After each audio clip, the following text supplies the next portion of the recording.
I've got Beverly Miller on. I think so. I do. Who I've known for, how long have I known you, Bev? Quite a while. 25 years, probably. Yeah. Something like that. I think I met you when you were on Tanca Verde. You had a gallery there. I think you met me maybe in Santa Fe. Yeah. As a matter of fact, I was bragging. I brought in my little case with my Loloma jewelry in it because I wanted you to see it. At that point, I wasn't going to sell it, but it was a necklace that I bought from Lavina Uhl and 2 bracelets that were made for me by supposedly Charles. It might have been Sunway. Who knows? Yes. No, they probably are both great. Yeah, they were nice. So I was kind of bragging because I knew you'd be interested in seeing them. Oh, yeah. And I remember you had this great Apache basket at about that same time that you sold to Denny Lyons. I did. Yeah, that was an amazing one. I didn't get that one. Getting back and forth to my father, Clay Lockett, had probably the world's most beautiful Maria pot, which was also, major. Yeah, it was like a it's not huge like a this fish. It wasn't 6 by 6, but it was big. Yeah. And Denny came every summer to Flagstaff to his house there, and said, "When are you going to sell that to me?" To Clay. Mm-hmm. That's funny. I bet. And he probably finally did get it, didn't he? Oh, he did. Oh, yeah. Did it have a fish on it? A picture? Did it have a fish image? I don't remember. Yeah. It was just major. It was up on a shelf. Yeah, that's probably what it And was. I'm sorry you didn't see that house. Yeah. But you did see the one on Skyline, I think. Yes, I think I did. Yeah. Because it was full of things that you would love, including Maynard Dixon's Fun World. Oh, yeah. So one of the reasons, I've known Bev for a long time, but as we've already started on the podcast here, Clay Lockett was her father. Clay is like this iconic, important archaeologist, dealer, teacher, philanthropist, art collector, important individual, one of the most important individuals in the Native American arts, I would say, from 1930 to his death in 84. So we're going to talk a lot about that. But Bev herself has her own interesting story, which is, we're going to go into that too, where you just have this amazing family history. And your connection with Sedona, what you did to Sedona, people will just enjoy hearing how you kind of helped develop Sedona, I guess, in the early 70s, 74 or something like that. Well, I didn't even think about that. That's true. Although I was there, as you were last weekend, driving around. And my late husband, who's Dwayne Miller, was in the cattle business. His father bought the ranch we still have in 1933. Which in itself is kind of just a quick, fun story because it was very much the Depression. Yeah, and big time. He had a chance. He was a farmer, had sheep, had cattle in Towson, in very far out west Phoenix. But someone came to him and said, "There's a ranch for sale," and it's a big ranch. It goes from Highway 66 to the Ruddy River. It's 245,000 acres, which is not all deeded land, which would have been nice, but a lot of leased land, BLM and forest and so forth. But the point is that it was like, you have 48 hours to raise $60,000. In 1933. Yes. Okay. That's tough because everybody is broke. That's like 10 million. Maybe we're getting there again. Who knows? Yeah, no, I hope not. But doom and gloom is all around. And this was your father-in-law? This was your father-in-law. Okay. Not Mr. Lockett, but Mr. Miller. No, father-in-law. Yeah. So anyway, the bottom line was he gathered like 5 or 6 investors and did it in 48 hours. And when they got that ranch, it was an historic ranch, the DK Ranch. Had been murders. There'd been, because it was big and they hired a lot of cowboys and lots of, if you've watched, and I think I said to you, if you haven't got to see 1923, I haven't seen it yet. To Yellowstone, right? It's just amazing. 1923, and before that, 1883. But it's true. There were wars on the range. Yeah, sure. And lots of hard feelings and lots of rustling of, the deal was you never ate your own cattle. You always procured it from someone else. You ate the ones that had the wrong brand, so you got rid of the brand. Exactly. So that's So he on the bought Miller this. side. So the Miller side, he bought this huge tract of land. Yeah, well, I didn't, but my father did. Yeah. So your father-in-law, yeah, Father-in-law, which was like to your be father, clear. I'm sure, after many years. To be Yes. clear, yeah. And so, and that ran all the way from where to where? The Highway 66 is basically Flagstaff, Yes. old Flagstaff. Yes. We've heard about Highway 66. It was long and skinny. It was called the DK Ranch, and Yes. it went to the Verde River, which is by Cottonwood. Okay. So it was a big ranch. And there were a lot of wild cattle on it in Sycamore Canyon, which sort of ran. Here's Oak Creek Canyon, here's Sycamore Canyon, Yes. which is now wilderness. Yes. So that's what my little segue into why we developed land in Sedona, because Forest Service came in about 1970 and said, they're going to make a wilderness out of Sycamore Canyon, but we need your 1,000 acres to make that happen. Mm-hmm. And we're saying, that sounds pretty nice, because what are we going to do with 1,000 acres Right. in the middle of a really wild canyon? And that had come down from your husband's father. Yeah. Got it. And so when he passed, he had sent it. He had given it to your husband. No giving was ever done. Yeah. Okay. My But husband he and owned it. Yeah, whatever that and was. his brother bought that from ranch him. from their father years before and paid for it forever. Okay. So Forest Service comes in 1970. About 1970. And he goes, yeah. They go, okay. We want to do this swap. They want to do a swap, right? Yeah, they wanted to do a swap, and we said, well, I don't know what we'd do with land in Sedona, which is where they wanted to give it. But we thought, well, this is beautiful. We've lived here, ranched here forever. And so bottom line, we got about 200 acres. They got 1,000 acres.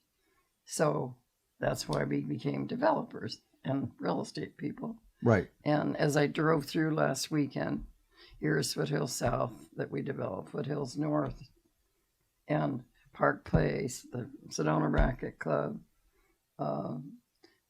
where you and I went to eat, or you went to Mariposa. Yes. That used to be, that was part of that trade. That was part of your land. And- God, that's just amazing. And there was just nothing there, I guess, in 1970 in Sedona. Well, I mean, there was some, but I mean, you got this huge 200 acres?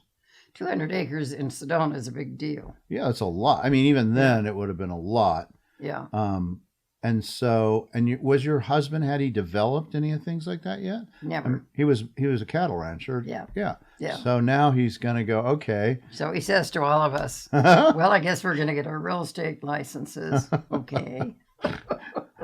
And he became, he found out about, sewer systems and putting utilities underground and all the ins and outs, putting in roads and what you put in a ditch. You can put certain things together, but you can't put water and electricity together, obviously, that kind of thing. But it made a change in our lives economically. I bet. And it was probably hard at first until the money started coming in, actually, I would think. it was very hard. Yeah. It was It's challenging. It's all going out, right? Yeah, it was challenging. Yeah. But the lot started selling. well, the first one didn't sell. We didn't sell a lot. It was like maybe a year or 2 years before the first lot sold. And it sold for $15,000. We were all so excited. That lot today is worth about $450,000. Yeah. Or more. Uh-huh. Something like that. So. And what kind of major things that are in Sedona now, housing or real estate, that stores and things, or restaurants, that you own the property that you sold? Well, Mariposa is the one that comes to mind. Yes. And across the street is a subdivision called Rolling Hills. But at one point, you've been out Dry Creek Road. Mm-hmm. And then you go toward Cottonwood to the next, like where the high school is. Yes. And we owned those four corners for a long time. And I would go to meetings and say to the city, being a smart aleck that I am, I'm thinking seriously of doing a hot dog stand on that corner. Because it's right across from the high school. I think it would do well. Right. It would do well, actually. Which I never did, of course. But anyway. To get their attention, basically, to say that. Yeah. Yes. And so over what period of time did you guys sell those lots and properties off? Majorly, probably from about 73 through the 80s. The 80s, I think, for all of us were our little golden time. Yes.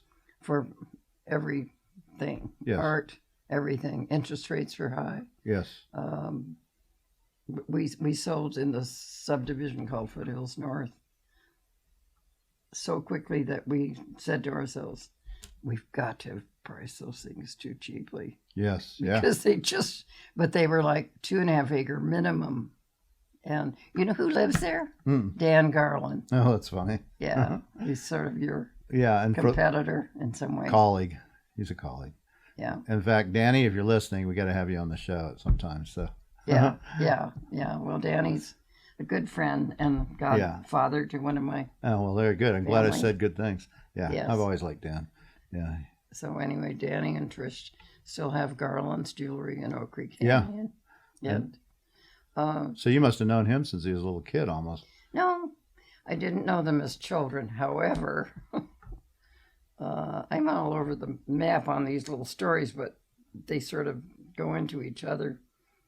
When Bill Garland's wife's name was Georgiana, and Georgiana was Miss Isham at one point before the beginning of World War II. I lived in Phoenix. I went to Kenilworth School in the 3rd grade, and Miss Isham was my 3rd grade teacher. Mm-hmm. Okay. Who became Bill Garland's wife. Okay. Who became Danny Garland's mother. Okay, there we go. All right, so there's a connection there. I still love talking about that. And so let's go back to where you grew up, since we've kind of jumped ahead, but like by many years. So where were you born? I was born in Phoenix. You were born in Phoenix. Okay. The same year that they acquired the ranch. So that's 1933. Wow. So they had a kid. They already had one kid, right? Your father already had one child, right? No, I was it. You were the first one? Oh, okay. Yeah. I thought you were the second one. No. So they had you, and then they do this big deal. And that's interesting. It was the same time. So what was let's talk about your father, because your father is such an interesting guy. So his Clay Lockett. I even know when he was born. Do you know that?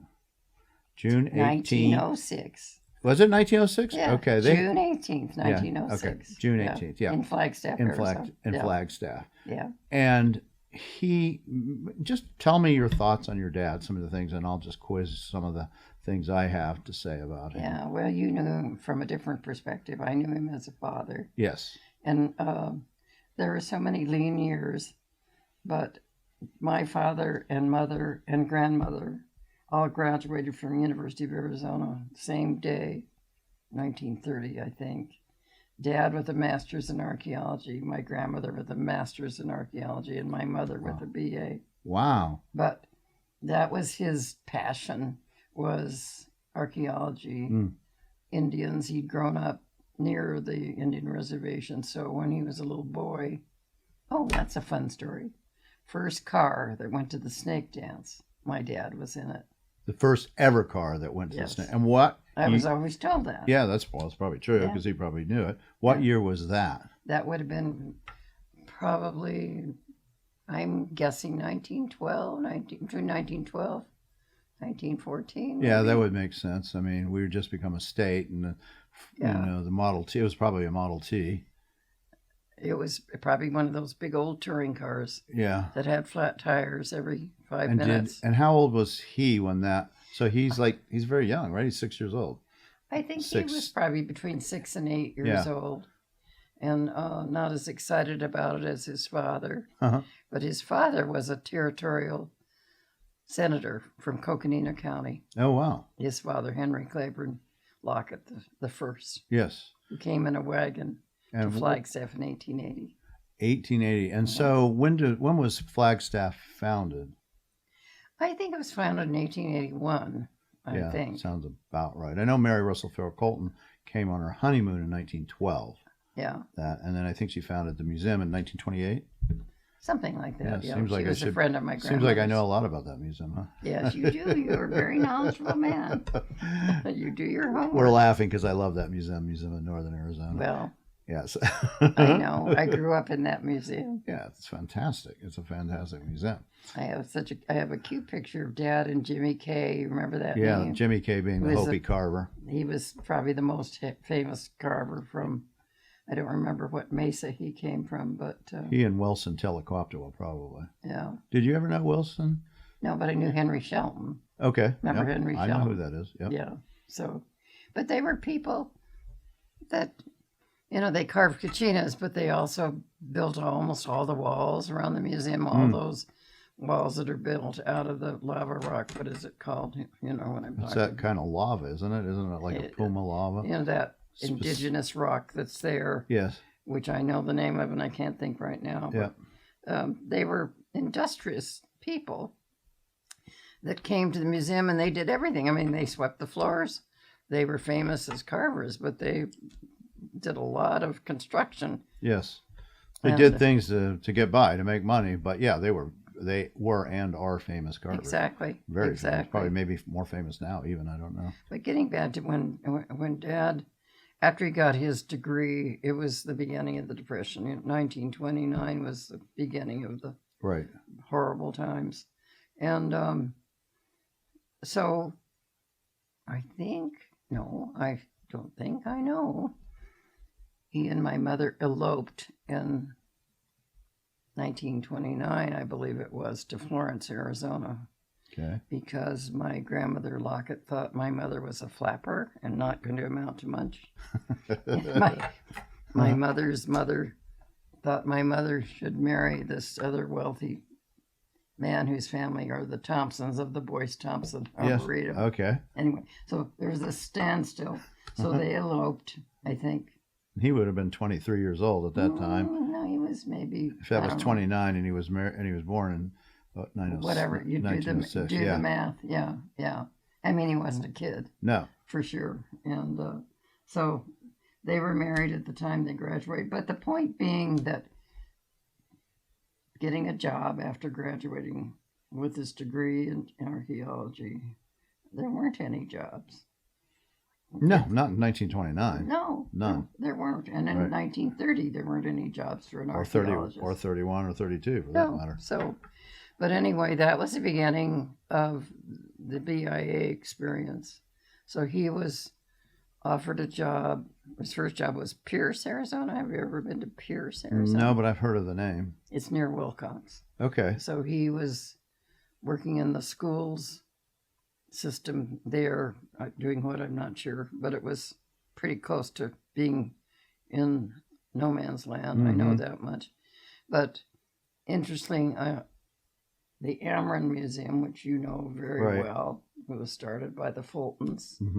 Who has heard of the Fultons? We're the Coltons.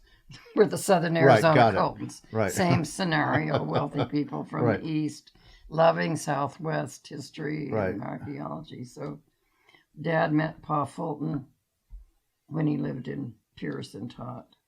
And that's how they got to be friends, and how through the years, when Dad was, like you, a big collector of things, he was on that board for 30 years and gave them a lot of stuff. A lot of stuff that's still there. But from there, I think, well, I must have been, I don't know, 2 or 3. No, I was 4 years old when they were offered a job up by Ganado at Pine Springs. But even before that, he worked as an archaeologist, I know, at least for a little bit, in Skeleton Canyon, right? I think he did something like 1934. Yeah. He didn't really work, but he had scholarships. Yeah. He wasn't paid for it, I don't think. Because I think Everett Ruiz worked for your dad at that dig, if I'm not incorrect. That could very well be. I think he fired him because he thought he was too dangerous.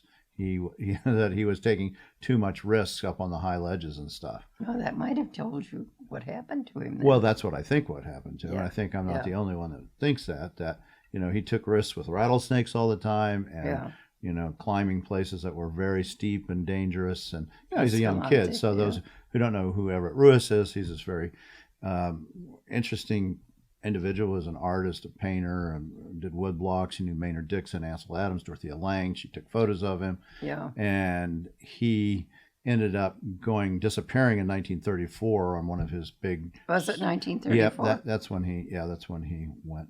Yeah, that's when he was lost. And that was the same year, I think, he worked for your dad up in that could dig. very well be. Yeah. Those are the things you wish you could ask. Yeah. And you can't anymore. Right. But I do remember him saying that Everett Roos was a bit of a pest and would come and stay too long.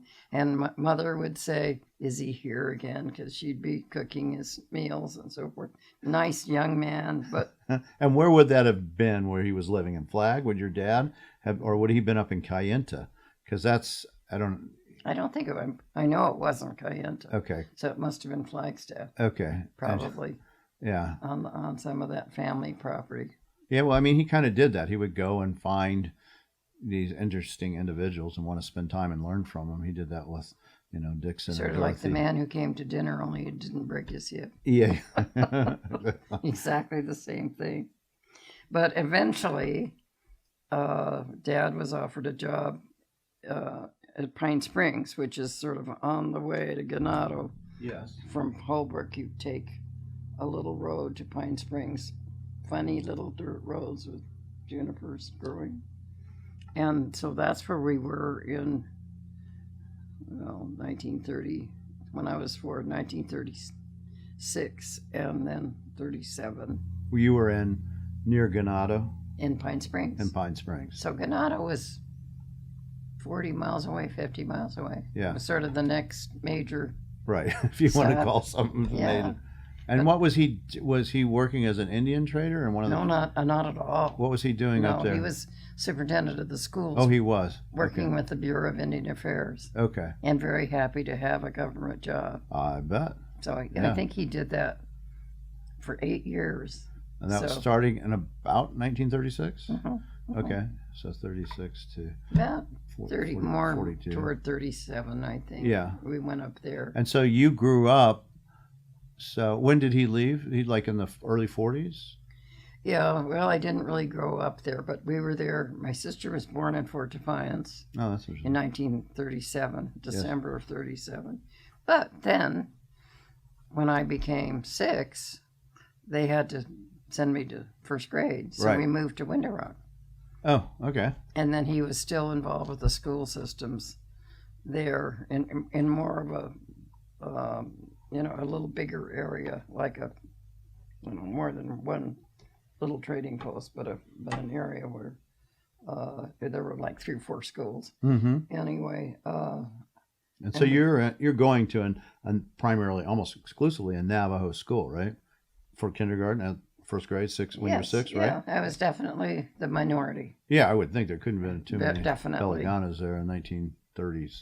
That was your 1939 you were doing this, probably something This like that. was from 30, because I was 6, so it'd be 39 and 40, I think. You were there for how long? And a couple of years. Couple of years? Yeah. Were you learning Dene, Navajo at that time when you were there? Do you remember? No, that was You not. were too young, but There was nothing politically correct about 1939. yeah. Do you have any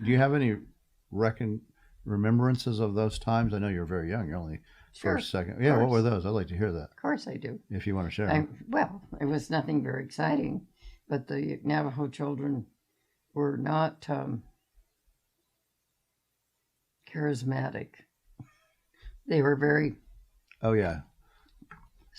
inscrutable, like the Chinese are called inscrutable. So hard if to they read, got maybe. mad at you, Yes. they bit you. Ah. And so that's who my friends were Navajo children. I'm sure. Yeah, But they didn't bite you every day. But interesting, when they did bite you, the parents who were close nearby would come over and just grab their hand and bite them back. And that's how they stopped biting you. Yeah. Probably how we should do it with some of our own kids today when they go and bite. Yeah. These kids have a tendency to do that. Yeah. I know, but we built houses out of cardboard boxes. There was, of course, no television. No, of course not. Nothing like that. Yeah. Well, I mean, Window Rock was a very small city, or town, I shouldn't say but city. I think wherever you are, sometimes I see these World War II stories about misplaced children and children that had to go, that were in London, had to be, taken out of town and taken to different places. Right. And children adapt pretty well to their environment. Yeah, they have no choice, and they're pliable at that time. Say, well, I need to make a friend, or I need to go to the library and check out a book or something like that. But anyway, we were there till just before. Then we went to Santa Fe before World War II started. So And when your dad was there, was he strictly doing teaching? He wasn't buying and selling any native arts yet? No, not, he was just for himself. Buying and selling, or just collecting for himself? Well, but he was always. I don't remember him doing it in a big way, but my mother used to say that Dad was very monastic, and he loved beautiful Indian art, and he loved the rugs, and we always had. He had everything. He had great jewelry and great Hopi but stuff. Not lots of it. Yeah. Be one beautiful rug. Yes. Yeah, and the best. Maybe a couple of beautiful baskets, but it would be the best. But then I don't remember why we went to Santa Fe. It's funny, we were there maybe 4 or 5 months, 6 months, but I remember the same thing. We were the minority children because it was all Hispanic. Yeah, all Hispanic. Yeah, early 40s. Yeah, that's right right before the Manhattan Project begins. So. When did that start? That started, I think, in 42 is when they started, because December 7th, 1941 was the Day of Infamy, right? That's when they bombed Pearl Harbor. And I think Manhattan Project started about the end of 42 and really was going, because they took over the boarding school that was up in Los Alamos. It was a boys' school, and it was about that time frame. But I will tell you that I don't remember horror stories from boarding schools. I just know that this was mandated and that the children had to go, and I didn't think anything about it. But if you do, and you will see this 1923 prequel to Yellowstone, which is a big part of that is about the Indian children sent to the boarding schools and the sort of persecution. Oh, yeah. No, I wrote a book on it. From the nuns and the priests. The one that they took over in Los Alamos actually was for very rich kids. That was for Anglo kids that they sent out, and there was it was a boarding school that they would send from back east. I think a lot of them probably had some health issues and stuff like lung issues, and they took that over. The government took it over, actually, for like tuberculosis and things like that. Well, those kind of things, and so they just basically said it's ours. We're taking it, or you can sell it to us, or we'll take it by. I know there was a big one in Anadarko, Oklahoma. Yeah, there was a lot of boarding schools everywhere. I mean, there's images in my office of boarding schools from Carlisle from 1887. So they started it fairly. That must have been so difficult for those kids to be taken from their families. Oh, you can't even imagine. And not only taken from their family, taken from their culture. Yeah. Too, right? Their hairs are cut. You can't speak your native language, no anything. Suddenly you're going to be a Christian whether you want to be or not. That's right. And punished. And you're not only punished but put to work too. You're working in fields, you're working in things to learn quote unquote trades. So it was for many Native kids for many decades. It was brutal, pure incarceration, no doubt about it. Oh, I can't imagine. But I do know, I have a slight memory of St. Michael's. Mm-hmm. Remember where St. Michael's is sort of across the street from Canado, from the trading for Bubbles. Yes. And going there as a child with Dad, and he'd have meetings there. And I think it was a boarding school, wasn't it? Yeah, there was one over there. There was one also up by Totalina as well, that they had one. I mean, they had them kind of dotted all over the place.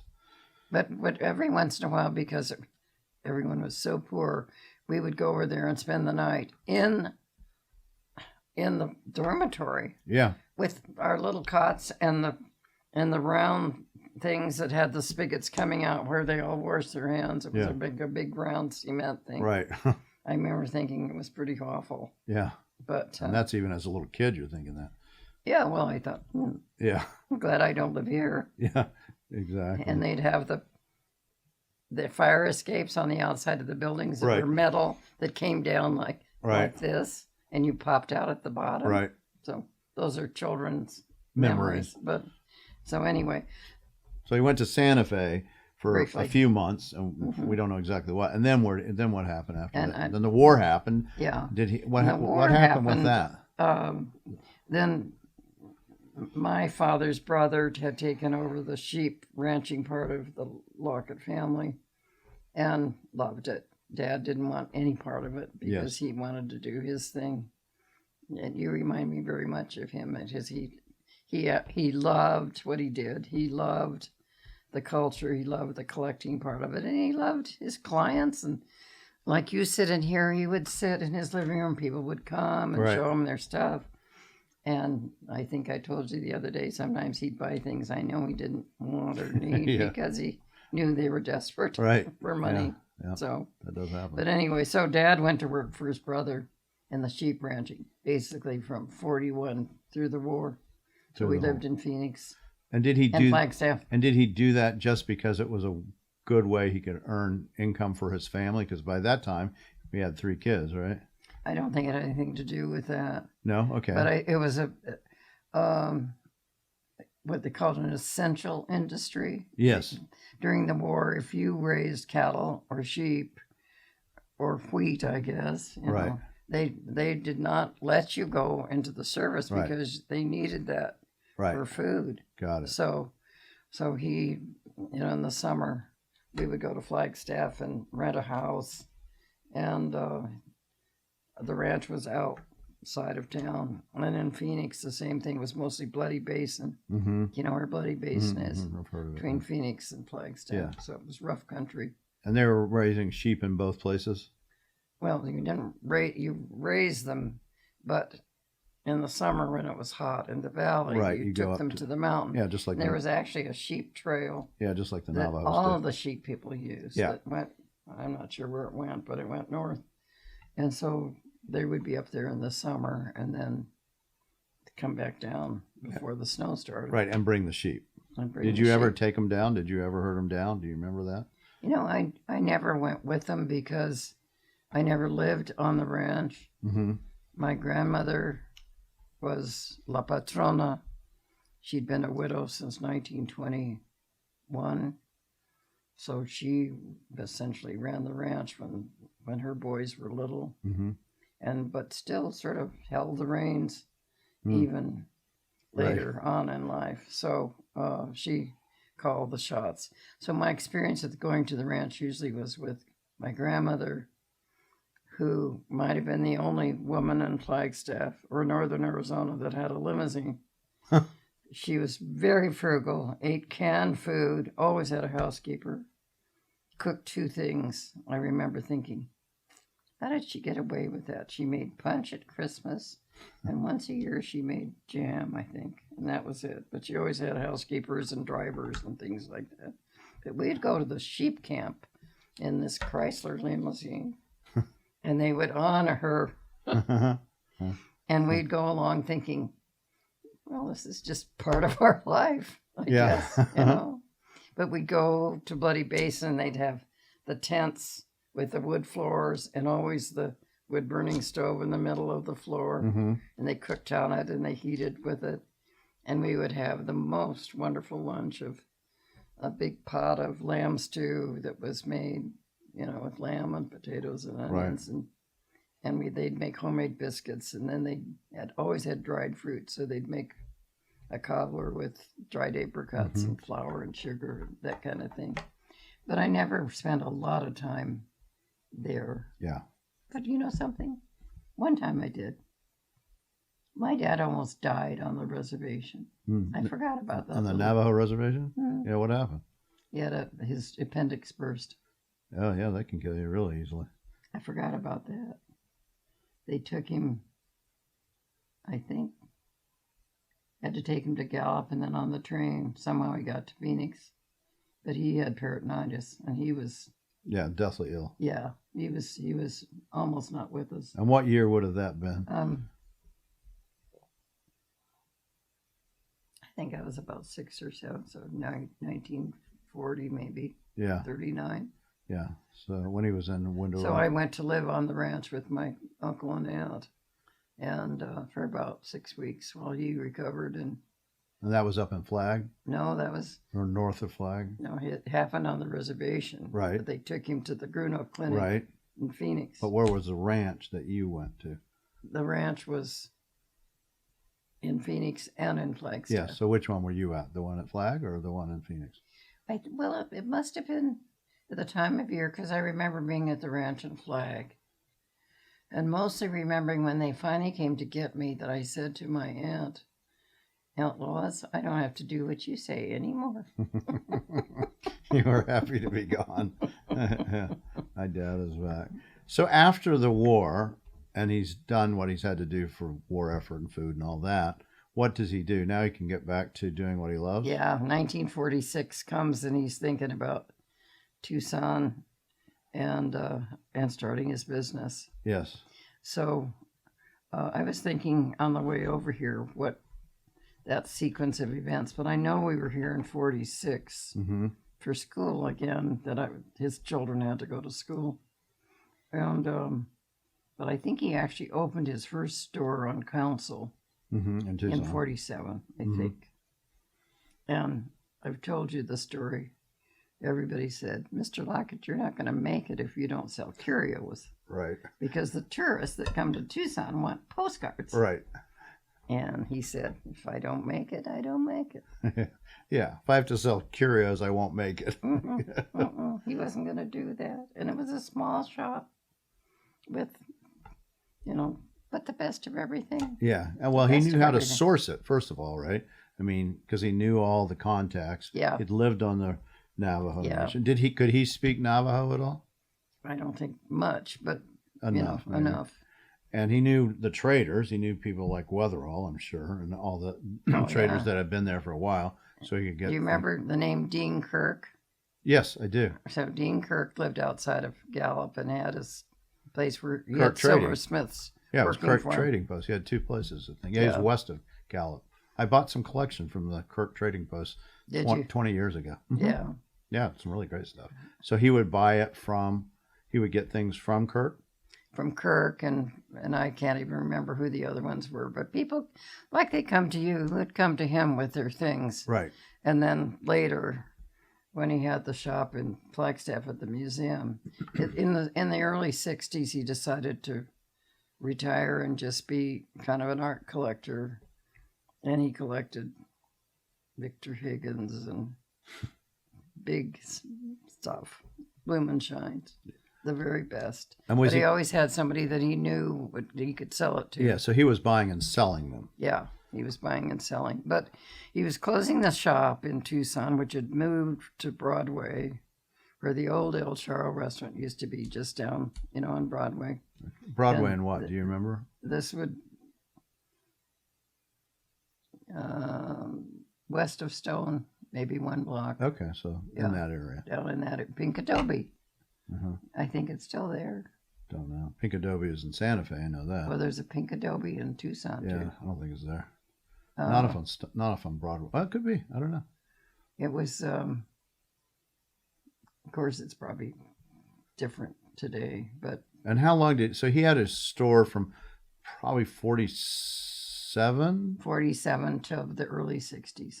To the early 60s. Yeah. And he also, let's just bring it to this point, because this is a really critically important component that I'm interested in, and you, is his connection with Maynard Dixon. Yes. Because Dixon's here in Tucson till his death in November 13th of 1946.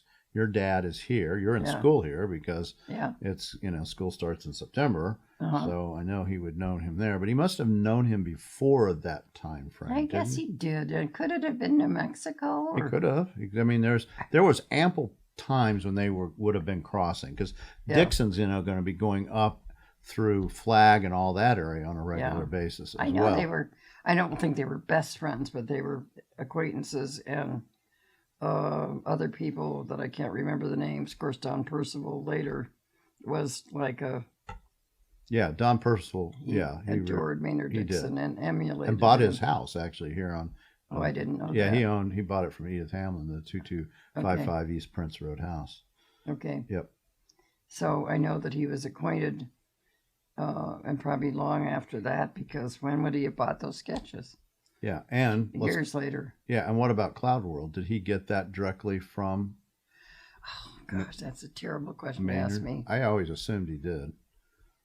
I assume so too, because where else would he have gotten it? Yeah, and my understanding, and I don't know exactly where this comes from, but it took a while to do the deal, because I think he wanted 2,500. I think Maynard wanted about 2,500 for that piece. Is that amazing? Which was one of the most expensive paintings that he ever sold. The most expensive painting he ever sold was $3,000 to Anita Baldwin, who was one of the richest women in the world.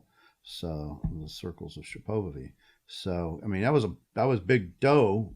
Even knowing my father, but there was a lot of trade going I think on. There was like maybe Native American Indian trade thing. Probably like baskets and pots and maybe.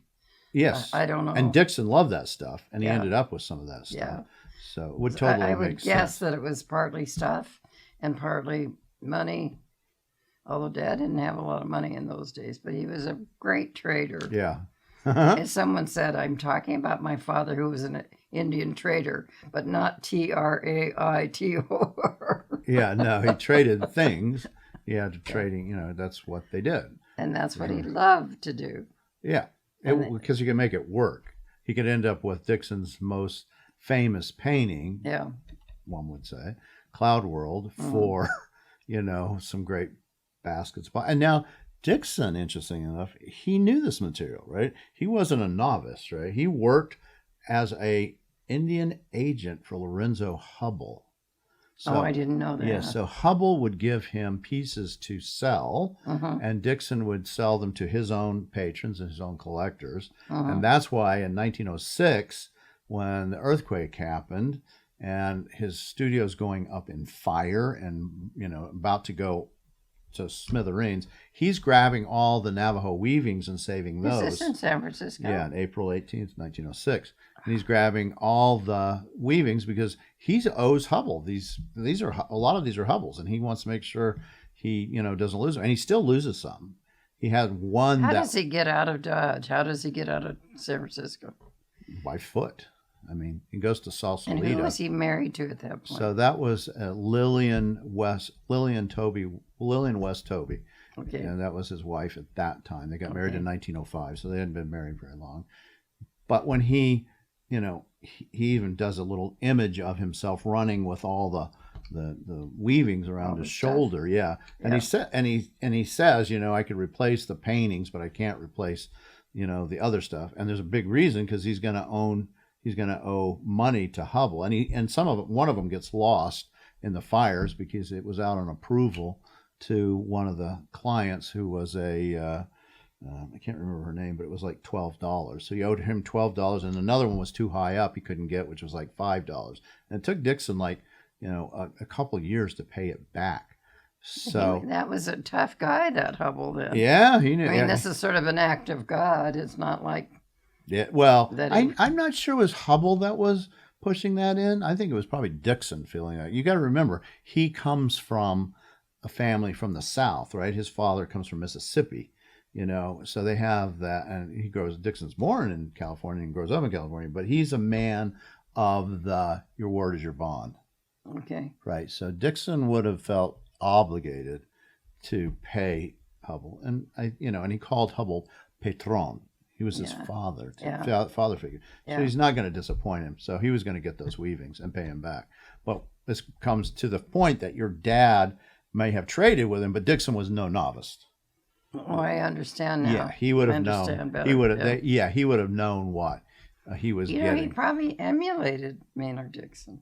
I would not surprise me. Or tried to. Yeah, I mean, it would not surprise me because in 1947, Dixon 71, your dad is only 40 basically. So I'm sure there was a lot of things that he really respected about Dixon, and clearly he did because he bought the painting and he got all these drawings, right? That he well, I think the drawings maybe came after Dixon died. Maybe from Edith, possibly, because he would have known. I mean, I remembered Mr. Percival, who was also around my family a lot and loved Dad, and Dad, did you ever know Don Percival? No. No, he was an Englishman. Yes. And he was so not Maynard Dixon, but he was a good artist. He was a good artist. Very good artist. And, but a little bit of a prima donna, I guess you'd say. But anyway, I think that there was a time when Don Percival said, you got to come up to wherever it was, his old studio, his old house, somewhere, right, because they're going to sell these little sketches. Anyway, between Don Percival and Dad, I think they got all of them. Could have been when Edith was selling her house, even. Maybe so. That would have been 48. And she was probably thinking, here are these little sketches. Well, Edith was smart, and she understood how important this stuff was, so she didn't give it away. She kept everything pretty much, but she would sell things. And I know Don did a book on Dixon's drawings, and that was done in 1968, I think, the drawings of Maynard. And some of those drawings, I think, because I bought some from your brother, came from that. They were in that book, if I remember correctly. So that's the right connection then. Yeah, okay. They would have come out of. And you brought some for me, too. Yeah, and I don't remember if they were in that book, but I definitely remember at least one or two being in the book from your brother. I think that my brother knew that and held on to them and didn't want to sell them, but we were all going to go on a trip together, and he wanted to go. That. So he said, that's how I'm going to get the money. Yeah, I remember that. So that's how that happened. Do you still have any of those? I think I do. I may have all of them. I don't know. I have to look. I have a few drawings. So. Yeah, I'm sure you do. Sure you do. Yeah. So he owns Cloud World, and so for those people who may not know what Cloud World is, this is this iconic, 2 by 6 foot painting of massive clouds that are cubit shaped with this red butte that's small with tiny little riders on horses. Yes, yeah. That was done in 1925, I believe, and it was modernism at its best, and early on it was iconic. And you grew up with that painting. So tell me about that. What was that? When did you recognize that was something important? Do you remember? I'm not sure that I ever did. It was always hanging, and it was a large painting, but it wasn't like a massive painting. Yeah, it was actually, now when I think about it, I think it wasn't that big of a painting. Pretty big. If my nephew, who I hope you'll see maybe tonight, has the giclée of it that my sister was smart enough to do. Yes. Before we sold it. But so where would it hang in your house? Over the fireplace. Always in a prominent place. Because Dad loved it. And when they built the last house at Skyline, I think you might have been there before. And then from there, they built a house in Sedona that my mother didn't get to live in because she was getting sick at that time. But Lewis Hall, does that ring your bell, as an architect here? Very well-known architect in maybe the late 70s, designed their house in Skyline. And that in the living room was a niche specifically designed for that painting. And when they moved in, the niche was not big enough, must have been not big enough. Right. Anyway, I know there was a big session of talking to Louis Hall about what they were going to do, about where they're going to put the paint. I think they ultimately had to make that space bigger. Yeah. Because it was made just for that painting. Yeah. But do you remember, as I told you, it was sold to Abe for $168,000. I don't think I knew that number. That's just kind of fun to know. Oh, yes. It's very. And knowing what the value of it is today. Yeah. And I would imagine, I have, and I think I know the number it sold for after that, which I won't share just because Abe's still around and Abe can share if he wants to. But, he did well, I'm sure. But it's such a valuable painting now. I mean, it's one of the let's put it this way. We all 3 of the children loved it. Yes. And not just because it was a beautiful painting, but it was sort of a symbol of my mother and father, too. I'm sure. What and where they lived and everything. They lived, and it always went with us and so forth. But neat. Actually, at that point, I could have bought it. for $168,000. Yeah. But in my heart, I just thought, no one of us should have it because it's too sentimental. So it's better to send it to someone else. I get it, because it could also make for sibling issues too. If you're the one that has it and nobody else. Yeah, well, that was nice that you could afford to buy it and we couldn't. Exactly. Kind of thing. And I'm not saying that would have happened, but it didn't seem like the right thing to do at that point. Yeah. Then you made the right decision. We didn't. Sometimes you have to do that on art. It can't be about money. It has to be what's correct. Yeah. And sometimes those are the correct things. You've got to enjoy it your whole life. Yeah. And see it. No. And your father. I think it was 43 years. Did I tell you that? That he owned that painting. Oh, interesting. Pretty sure it was 43 years. Okay. So, he. Which makes sense. And he dies in 84, right? Mm-hmm. Yeah. Okay. So, you're doing the math. Yeah, I don't know. 42. Yeah, that makes sense when he would have got it. Yeah, 1942 maybe. So I think that's correct. Yeah, so he would have known Dixon. Which I would expect him to have known Dixon for a while. They ran in the same circles. Yeah, they did. Right? They just ran in the same circles. Dad, he was the kind of person that Dad loved interesting people and people that loved the things he did, including Paul Dyke, who you know that name. I do. I've had his paintings before. Who was a good artist, and but a passionate collector of Indian beadwork stuff, right? Beadwork. Yes. So, and they did a lot of trading back and forth paintings for beadwork. Right. But I think Paul Dyke's collection in Rimrock, Arizona was pretty famous, wasn't it? I don't know that for a fact, but I do know he collected things. And I'm not sure where it went, but hopefully somewhere where they took good care of it. And I still have the teepee. Have you ever seen that painting? Yeah, well, I remember you had a few of the his. teepees of Arapahoe Camp. Yeah. I still have it. Yeah. I still have it. And my sister had 2 or 3. And so Paul Dyke was another contemporary that wore the big Navajo hat, although he was certainly not a Navajo. Right. And your dad was good friends with Harrison Begay, right? Well, the Navajo painter. Harrison Begay worked for him and painted in his shop, the one on Broadway, as did Andy Sinigine. Oh, yeah. I did not know that. They both were also in the store. Mm-hmm. Andy in one room and Harrison in the other. And people would come in to watch them paint. And Harrison was so finite, very tight, tiny little things. And right. He'd do the corn dances, and he'd do the little tiny little things. He was very good at what he did in that day. As you know, as he got older, things weren't quite as wonderful as they were. But that happens as vision goes and different things. And yeah. No, his earlier stuff is terrific. So that's what happened in that shop. And people got to know his reputation. He, in those years, would go out to the dude ranches like Hacienda del Sol and different that were thriving in those days, and do lectures and take slideshows and take, a few baskets, some jewelry, and that kind of thing.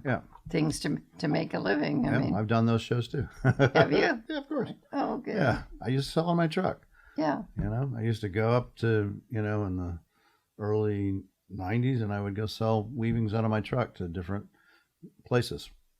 Danny Garland. Tanque Verde Ranch, maybe? I knew the people at Tanque Verde Ranch. Bob Coate was a wonderful man, and I knew him. But just different areas. Yeah, I mean, you do what you do. You don't just start off, the top of the heap. I started selling from my truck. So. I bet the Easterners just loved it. I mean, a lot of times I would go to trading posts and sell to trading posts and things like that because I'd get the material. I didn't have a gallery. The gallery I had when I did get it, it takes a while for that to get going. Yeah. So things have changed clearly a little bit over the last 34 years. No, but just think of the things you did that you wouldn't do today. Yeah, and it gives you, I don't have to do today, but it gives you a good sense of what the whole business is like, and allowed me to see things that other people wouldn't see, going up and selling the Hubble trading posts and, from the other end of the business. Are you still going up to the reservation? Oh, yeah. Of course. Are you? Yeah, of course. I'm going to go up in June. Yeah, of course. And going to buy collections here and there? Always. Very much so. I have to do that. And I love the fact that you're taking your son. Oh, yeah. He seems to be interested in he's very interested coming into the business. Yeah, he is. He's all in. That's got to be really very satisfying. Gratifying. It is. So. And did you ever think about, okay, I want to do some of the things my dad is doing? No. No. But you were doing well. You guys really hit it.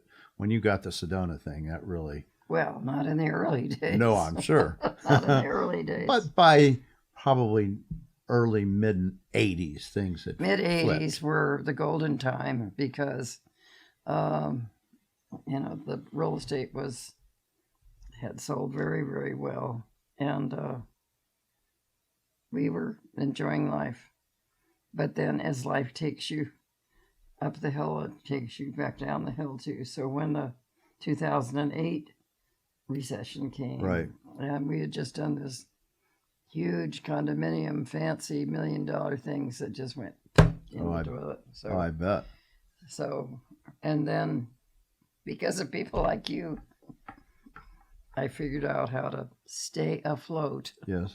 For a while till I could get back. Sell some of your art. Sell some of the things. I sold a lot of art. Yeah. I bought some. I sold a lot of art. Yeah. Well, you bought some, and Stuart Johnson did. Some of it went to auction here and there. And yeah. A lot of it went to Wickenburg Museum. Yeah, I remember. Yeah. 12 or 14 pieces from me, but that was good. I had a way to do it. And you also had things that some of the stuff your dad had too. Yes. Some of that stuff I bought. Some of that stuff I still have. I know. So. But and that's what life is all about. You have things like Maynard Dixon's painting, right? And then someone else has it. No, that's right. You're not going to live forever. So basically, we're stewards of our stuff as long as we can be, right? And then that's right. You hope someone else will be stewards of your stuff. Yes. As you told me, you have some of your favorite things at your house that you look at every day. I do. And love. I do. And I do the same. Yeah. I do the same in my new little house in Scottsdale. Certain things you can't part with. No should you. What. And nor should you. See, that's the thing. Yeah. I think sometimes people think they have to clean out everything and that's it, right? But that's not true. You can actually, leave in your will or whatever they should go wherever or handle, and don't worry about it. Just enjoy it until you're gone, and they have meanings. At some point, they become less about. Hopefully, they become less about the monetary value and more about the memory and the value it had for when and where it came from. Yeah. And the money part shouldn't be, clearly. Well, there's no money because certain things you would never sell. Exactly. So you don't even think of it. No, that's like right. You should value them as zero in your head, no matter what. It could be a Picasso. It's value zero because I love it and it came from has a history. And I have some beautiful Spanish colonial furniture that, not a lot of it, but 3 or 4 or 5 pieces maybe. I hope you'll come and see it sometime. Yeah, I will. But that was a chapter, just to go back to Dad's history. And I think it was in the early 60s. He was in his role at the shop. Somehow or other, Vincent Price came to the store, and they became friends. Have I told you this story? No, but it doesn't matter because we want it for the rest of the world, even if you had told me. I still want to hear it. Well, anyway, he collected pre-Columbian gold figures. Yes. Vincent Price was a horror movie actor. Yes. But in real life, he was a wonderful man, a Renaissance man who loved to cook, wrote cookbooks. Yes. And he collected fine art, and he was just a darling, darling man. So Dad became involved and would say, I think I've got a lead on something for you, and so forth and so on. And those are things that were hard to come by, and I don't even know how he found them. Yeah, and he also had Maynard Dixon drawings, Vincent Price, because I got some. Did he? Yes, he did, because I'm sure he got them from your dad. But I have owned some of Vincent Price's pieces, that were Maynard Dixon drawings. And I actually met Vincent Price once when I was a kid.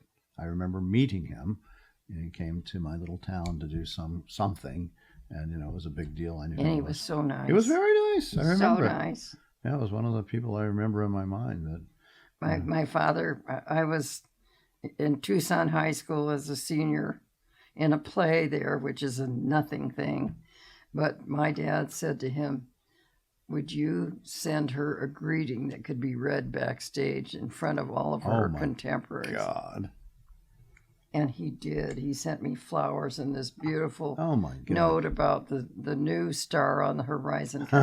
Well, you can imagine. It was like, oh, yeah. So for people who don't understand, who might be listening, Vincent Price was a huge movie star. Oh, yeah. Huge. In his day. Yes, and during that time frame, actually. Yeah, he was. Yeah, he was. So that would have been like... I'll say he's a bad guy, not a nice guy. Yeah, he always played the bad guy. That'd be like George Clooney giving you flowers and saying something. Yes, and it was just so meaningful to me. Wow, so they were really good friends, your father and...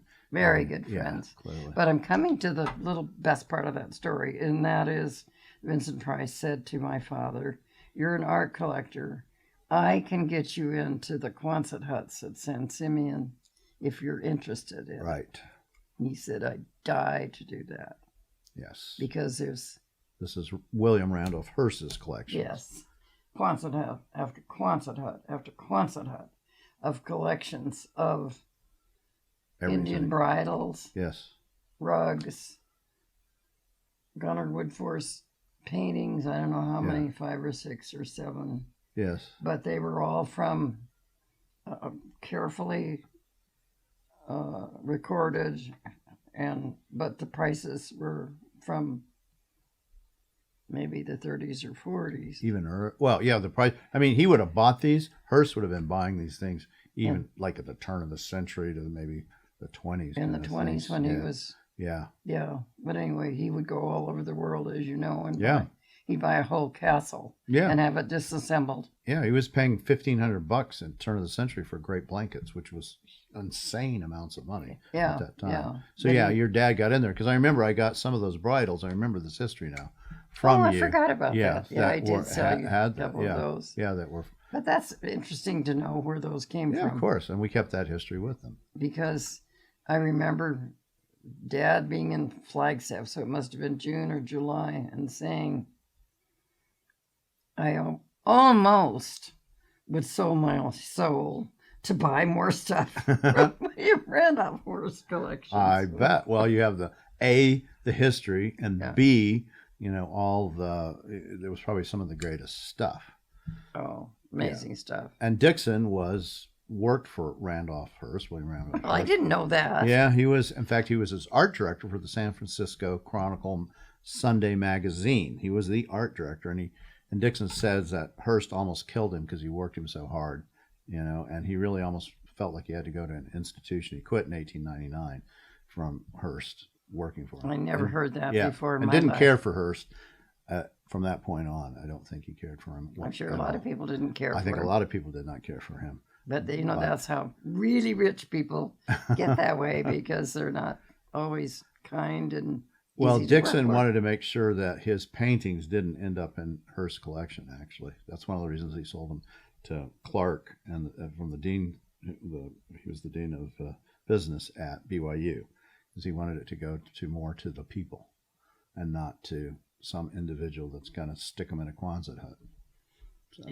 Yeah. Well, I get that, but I never knew that part. I'm learning things. And let's talk about Dixon, because you are a person that met Maynard Dixon. You actually knew the living man. You're one of the few people alive that probably does. So I know it's hard to believe. That makes me feel elderly, which of course I am. But it's true. So tell us what your impressions or your memories, because you were a teenager, you have memories of him.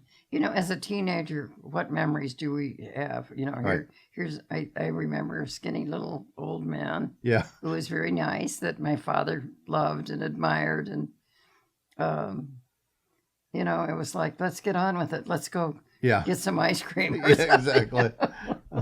No, but looking, when you think about it later, you think, Gosh, that was an iconic moment, but not at the time. Yeah. You know. Well, and he would have been at that time you were here. He would have been very sick, and he would have been kind of very thin and cachectic. I think he was not emaciated, but sort of, you know.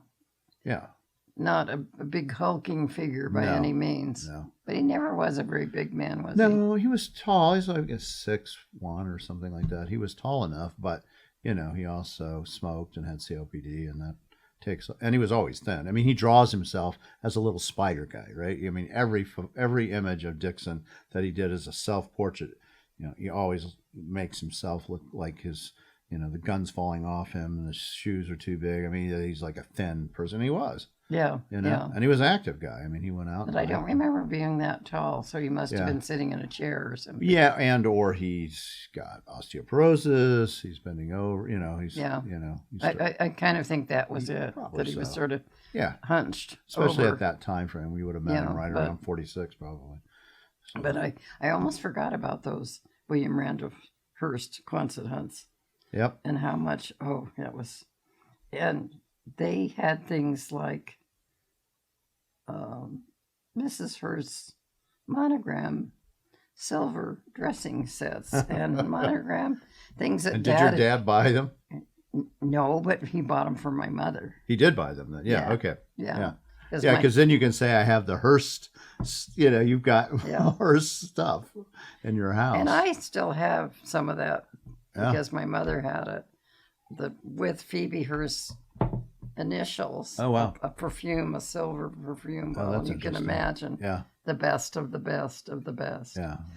So, you know, looking at overall this lifetime with my dad and my mother, they had such an interesting life. And so many interesting friends from the archaeological, anthropological point of view. Ned Danson was such a part of our life. Yeah, that's Ted Danson's father, right? Yes. And he was the director of the Museum of Northern Arizona. For 16 years. And did you know Ted Danson too? Yeah, he was a skinny little kid. Yeah. That wanted to go to acting school. Good luck with that. Right. And his parents sort of the same way. Well, right. Fine, you'll be back, kind of thing. Well, it must have been very surprising when he like shows up on Cheers, right? Did you go, oh my gosh, that's the skinny kid? I think maybe that's the best thing he ever did. Oh, he's done some good stuff. Yeah. I know, but A Good Life was another one. When you look back on that, what a wonderful series compared to things that are being done today. I love. Well, Cheers was iconic. I mean, that was one of my favorite shows. And so Ted Danson, his father, what was he like? Oh, adorable. Very charismatic, very smiley, charming. In our house in the summer, probably every day. My mother and father, because Dad had the shop, because Dr. Colton wanted him to put it in the museum. So I think in the 60s. Does that make sense? That's right. Yeah. Mm-hmm. So they 65, I think, maybe. Lived just down the street from the museum. Yes. So every single night, the people from the museum would be at my mom and dad's for a cocktail. In those days, you just had people for cocktails. You didn't have them for dinner. Right. You just said, come for a cocktail and then go. And but Ned was one of the people that were there all the time. And Ned was involved with the Peabody Museum. And is that in Boston? Yes. Where's the Peabody? It's in Massachusetts. I don't know if it's Boston, maybe. They have a great collection of Native Cambridge, American. maybe? Yeah, they have a great collection of Native American, especially Hopi pottery. The head of that museum in those days, in the late 60s, was a man named Joe Brew. Mm-hmm. And all those people, from my memory, who were the biggest and the best of their field, were so humble and so not full of themselves. Right. And they all loved each other and did things together and did digs together and, Dad did Rockefeller scholarships a lot, Mm. Keat Seal and places like that. So Well, he also, just so people know, I mean, he started the museum store absolutely, in the Museum of Northern Arizona. Yeah. This was, I believe, 65, where he did it for a long time, right? Like, till his death. Yeah. I think. yeah, a very long time. So almost Yeah. 20 years. And No, they said don't close your shop close your shop in Tucson, but we want all your inventory. cases and Yeah. your inventory, and that will belong to you. We don't want to own any of that. Right. But you'll be our partner, and we'll give you the space. We'll pay all the utilities Right. and stuff. You don't have to worry about any of that. And then we just split the profits. Yeah. And that's what they did for years and years and years. Yeah. What a great store. It's still a great store, but man, I can only imagine what it was like back at that time. Well, and here's Dad with Mrs. Colton judging the Hopi pottery. I've got pictures. I'll share that with you at some point. And he judged. He was a judge almost every year in some category. You know, Dr. Danson, Ned, told me one time, your father, this was at that time, is probably the authority on Navajo textiles in the world. Yeah, wouldn't surprise me at all. In the world. Yeah. So not that there are a lot of Navajo textiles all over the world, but he said he's the guy. He's the famous guy who knows more about them. And then, but Dad, being a humble guy, I'm just thinking, don't let me forget to tell you the story of the Gallup ceremonial prize-winning story, because that's kind of fun. Tell me. Maybe I'd better tell it before I forget it. But anyway, let me just tell that story before I. Yeah, because it's kind of fun, and yet I don't want to hurt anybody's feelings. But Daddy judged the Gallup ceremonial shows for 35 years. Wow, it's a long time. That's a very long time. Do you know when his first one was that he did? I just remember going with him when I was pretty little. Like 5 or 6. Okay. Yeah. So maybe like 38 or so. Yeah. Yeah. But his, and I can't remember now all the people that judged with him, but one year, do you know the name, the White Hogan in Scottsdale, Yeah, of course. Arizona? Yeah. Johnny Bennell. I know that name too. Okay.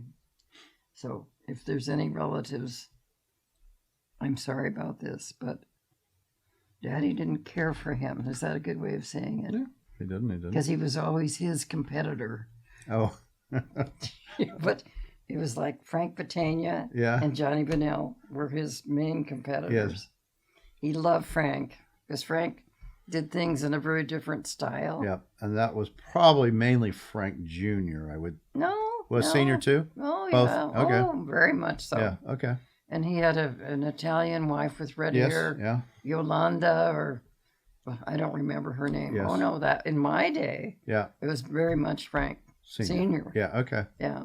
But Johnny Bennell sort of put down Dad and kind of talked down, well, he has a nice little shop there and so forth. But he would bring stuff up to the ceremonial and it'd be a lot of, what's the guy's name that you bought a bracelet, I think, for me, that did a lot of ironwood and silver? Well, it could be Kenneth Begay. It was Kenneth Begay. Yeah, which is that bracelet's Kenneth Begay. Yeah.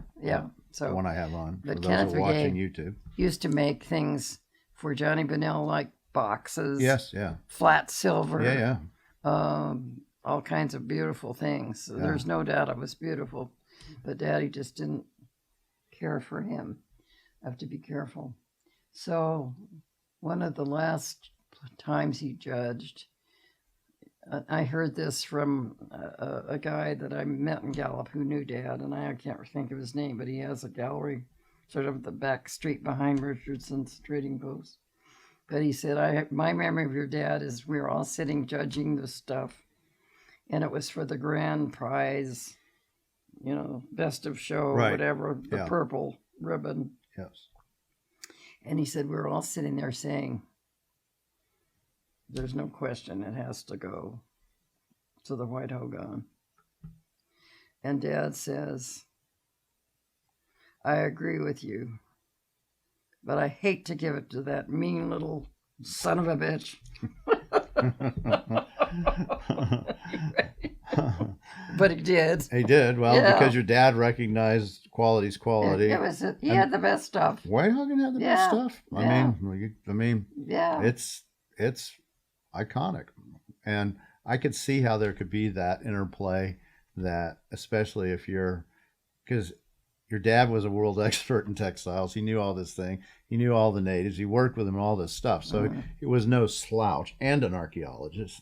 Yeah. Yeah. And so I could see how there could be a a give and take, Well, the Whitehagen was the Scottsdale winter visitor thing. And a little different, which I'm learning even to this day, is a different flavor. Yes, that's right. The Tucson one. It's more, we're the top level, and I've you heard all are sort of. I've heard those same things about my own gallery. Yeah. I get it. They're in Scottsdale and Main Street, and we're not. Big deal. So. Big deal, which it isn't. So your dad and I have some commonalities. Oh yeah, being regular people that you talk to anybody and they talk to you, but you don't ever give the feeling that you're better than anybody else. In fact, it's the other way around. Yeah, well, it's because we're not. But because you don't talk about yourself. You want to hear about what other people are doing. Yeah. That's your typical. That's the curiosity. That's the fun, right? Yeah. I know about myself. I don't need to hear my own. Well, sound. That's true. That's true. I have a question about Mary Russell Farrell Colton, because you knew. Oh, of course. Yeah, and you knew her husband too. What were they like? Because very different. Yes. I think they were from Philadelphia. Yes, that's correct. One of the words that comes to mind is that she was a little strange. Yeah, she was an artist. She was an artist, a good artist. Fantastic artist. A good artist, but not charismatic, kind of this funny little person that was a friend of my grandmother's and would come over for tea. They never did like an English tea, but they'd have each other over in those days. And she would go across the street to the Colton's house. And I don't know how to explain. Very serious about life, I would say. Both of them were. Yeah. Well, they started a museum. Yeah. That tells they had you lots something. of money. Yes. And a great passion for the Southwest. Yes. But they weren't particularly, I hate to use the word fun, but they weren't. Nor did they pretend to be. Life was serious. Yeah, sometimes and serious their people are serious. Yeah, sometimes serious people are not fun. I mean, they are focused on, she was focused on a lot of things, like with the Hopi arts and crafts. Oh, and big time. I mean, and their focus was to help the Indians and the Hopis. I think maybe her love was more of the Hopis. But when you're a child looking at these people, you think, my family's a lot more fun than might have been. So anyway, that's just the way I looked at it. But so as we kind of finish this up, is there anything else that you want to share? Any other stories or any advice that you might give to people? I mean, you've lived a very full life. You know a lot of people. One thing comes into my mind when my children used to talk to their grandfather, and they'd say, because they knew he was a collector of good stuff, they'd say, Grandpa Clay, if I start my own collection, how should I do that?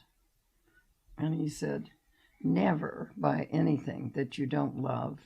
Never buy something as an investment. Correct. Because someone else has a painting and you think that's going to be more valuable someday. You only buy what you really love, and your gut will tell you, if you have a good eye, what's good and what isn't. Yes.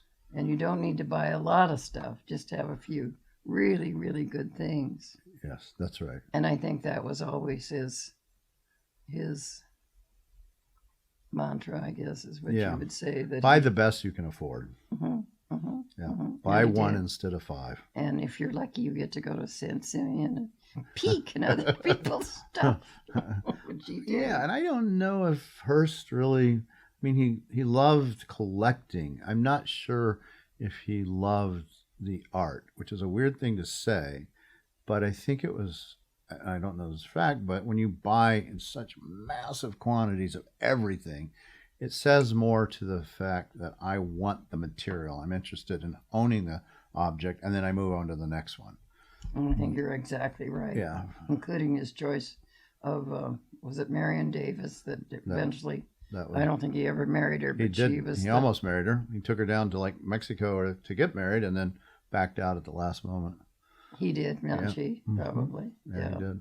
Yep. Well, but she stuck by his side, that's for sure. And but I think she was sort of like another beautiful possession. Could be, yeah. She was something else, though. I mean, I don't know her, but what I've just read, in the sense that, when the things got bad, she was there to actually bail him out, and she always good for her. Yeah, she always supported. And she was a good person. It sounds like she was really a terrific person. Yeah, and that kind and the house, which I'm sure you've seen, yes, is amazing.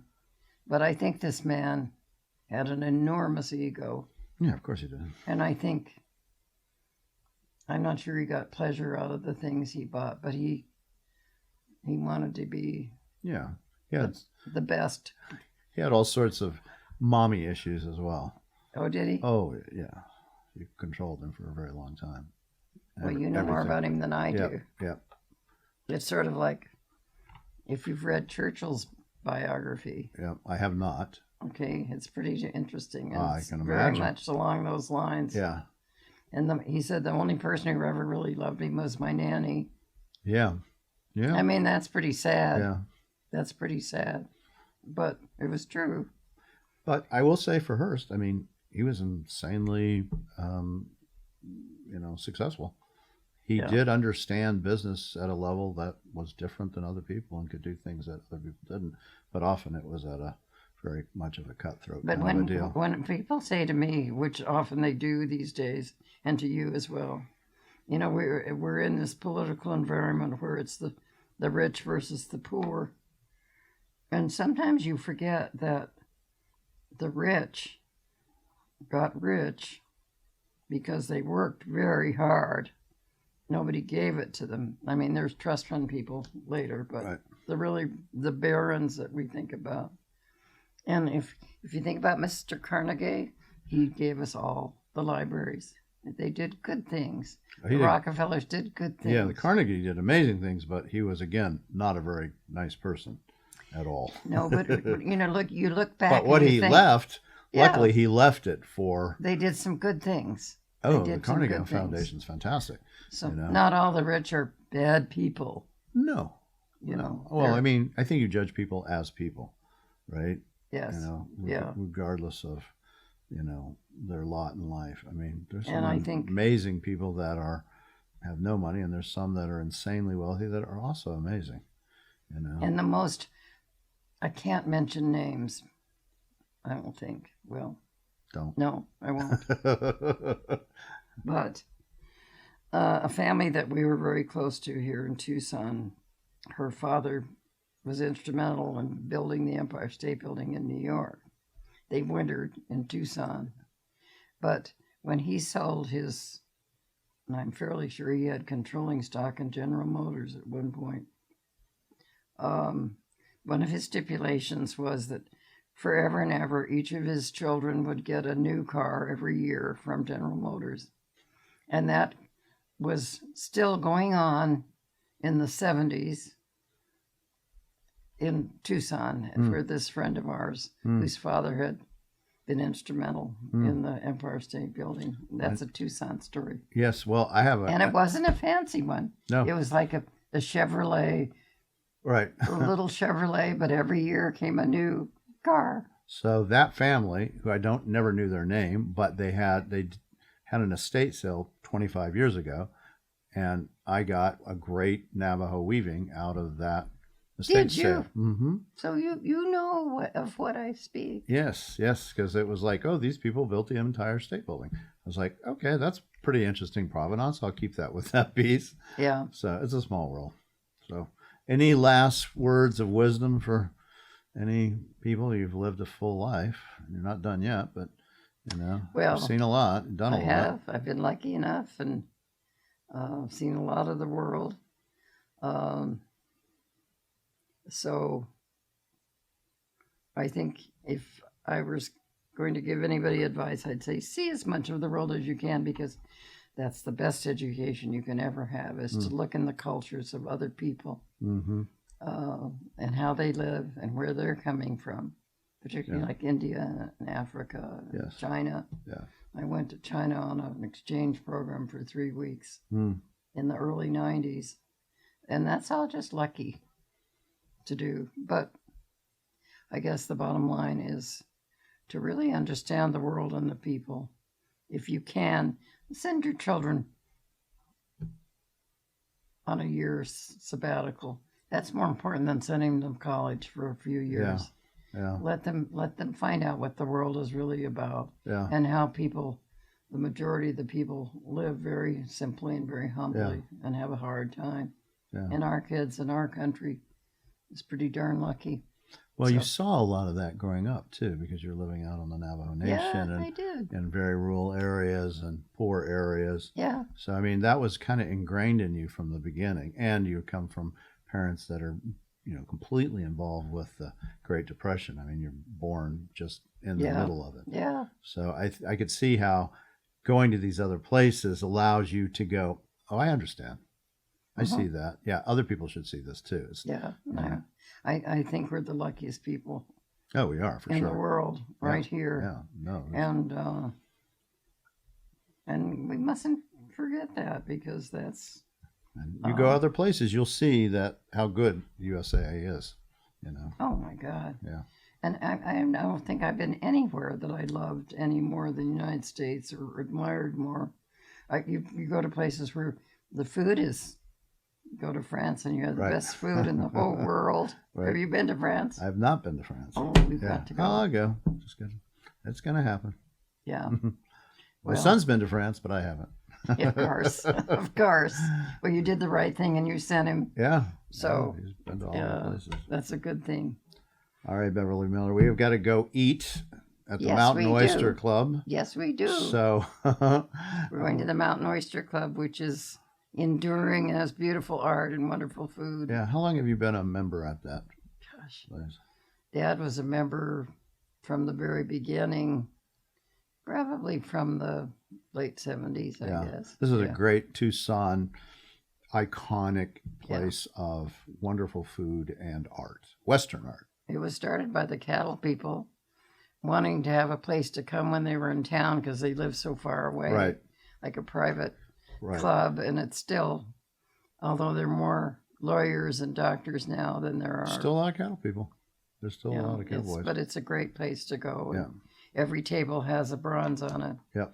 And I'm hoping you're coming. I am coming. Tonight. Yes, we're going. Okay. All right. Thank you so much You're for welcome. taking your time. It was great fun. What do you got on your arms, by the way? Roan horse. Beautiful. Since that shop on Broadway. My dad gave me these when I was about 16. Keep it close. That's always the way. Keep it close. My most favorite thing in the whole world. That's wonderful. Is right here. Yeah. Right here. Isn't that lovely to have jewelry, native jewelry, and things that are so important to our lives? And Well, when I moved from Sedona, I took everything but these bracelets and I think one cross necklace and put it in storage. And for 2 years, I didn't miss it at all. Yeah. And when I unpacked it, I've got some nice contra belts and I've got some nice, not tons of it anymore, but I didn't really need it. These are the things I love. Yeah, see, that goes back to what's important. Yeah. Yeah. And it's like a lot of things. It's like people. Keep the people you love close to you. Yeah. They're the most important things. That's a lovely way to end, and we shall. Thank you. Beverly Miller, thank you very much.